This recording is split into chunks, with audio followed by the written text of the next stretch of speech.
Fala pessoal, bom dia para vocês, um abraço, bom dia, ou boa tarde, ou boa noite, a hora que vocês forem assistir esse vídeo.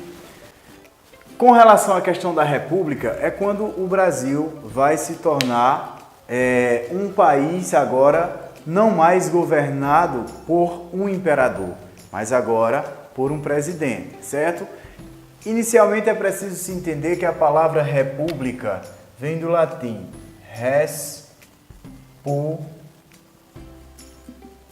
república, certo? Que significa coisa pública.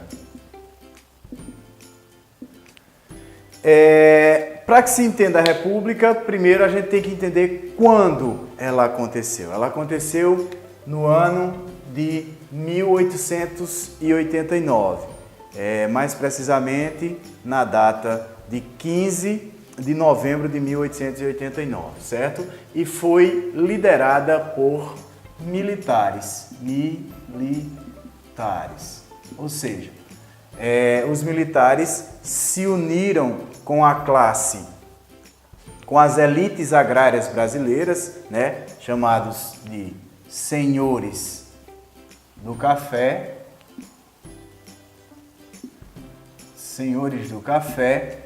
e desenharam, né, institucionaram essa nova república, certo?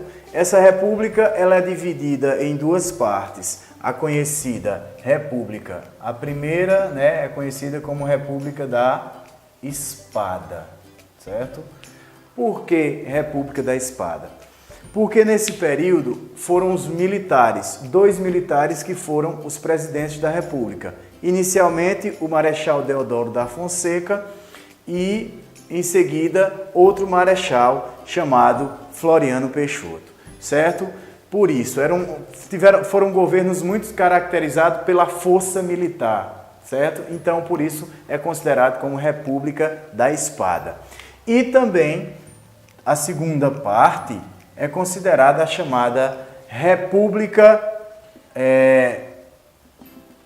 da Espada e República do Café com Leite.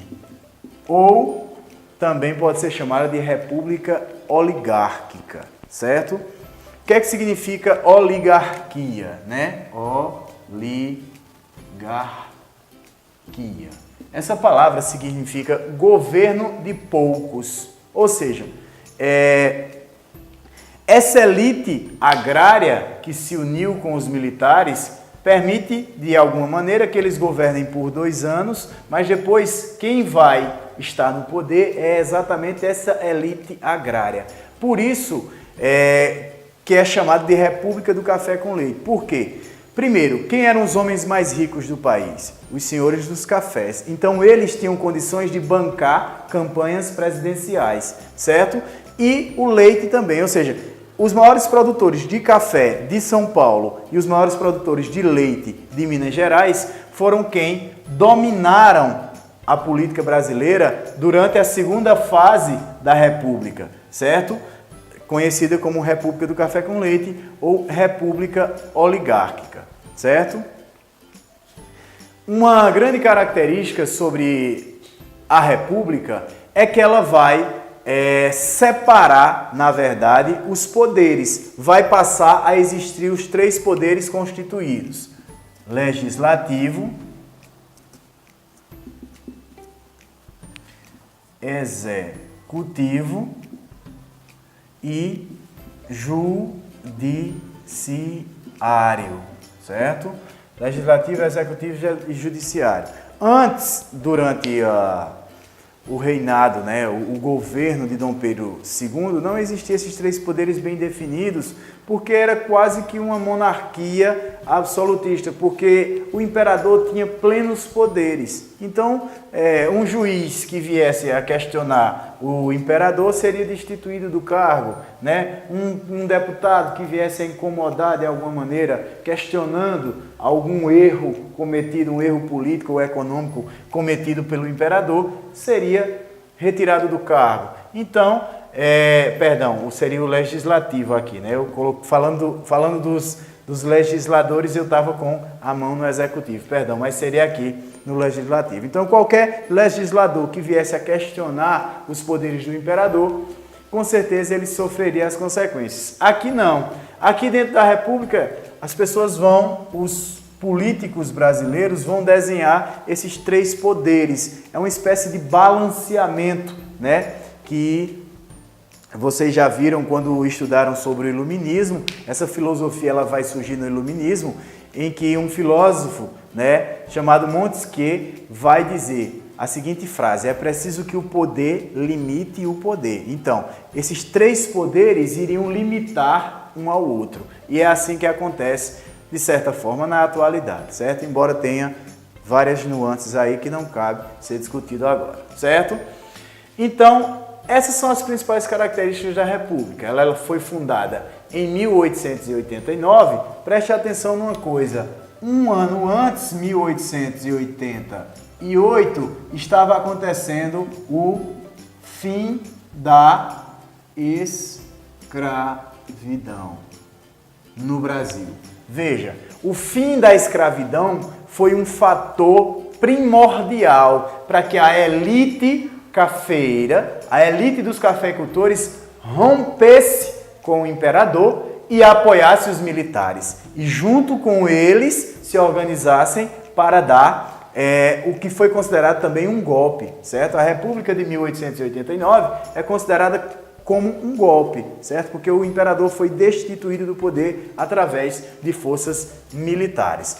Outra grande característica da República Brasileira é que ela vai trazer uma diferença com relação à questão da religião. Ela vai separar o Estado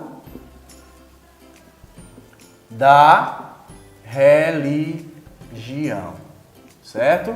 Ou seja, Estado fica de um lado, políticas estatais, políticas econômicas, políticas estruturais, separa-se da religião. Por quê? Porque antes, durante o governo de Dom Pedro II, a religião oficial era como se existisse uma religião do governo. Uma religião oficial aceita pelo governo brasileiro era o catolicismo, certo? Então, existia uma ligação entre igreja e Estado, inclusive uma ligação institucionalizada, ou seja, havia uma religião reconhecida pelo governo brasileiro na época de Dom Pedro II. Aqui dentro da República não vai haver mais essa ligação entre a religião e o Estado. Agora as pessoas eram livres para adorar os deuses que quisessem, cultuar, né, de alguma maneira, e pelo menos no papel, né? No papel tinha lá, porque até hoje a gente vê que há perseguição com relação a algumas religiões, mas essa discussão não cabe agora. Ou seja, a partir da República se separa, é preciso que você entenda isso. A partir da República, a religião se separa do Estado, tornando o chamado Estado laico. Ou seja, o que é um Estado laico? É um Estado sem religião oficial, ok? Então, falando também da República, nós vamos ver a questão da política econômica que foi utilizada no início da República da Espada, que veio a dar errado, certo? Era uma política econômica chamada foi batizada pelos jornalistas na época de encilhamento, certo? Que consistia em que o governo começava a emprestar dinheiro para pequenos empresários para que eles pudessem tentar industrializar o Brasil. Por que isso é importante?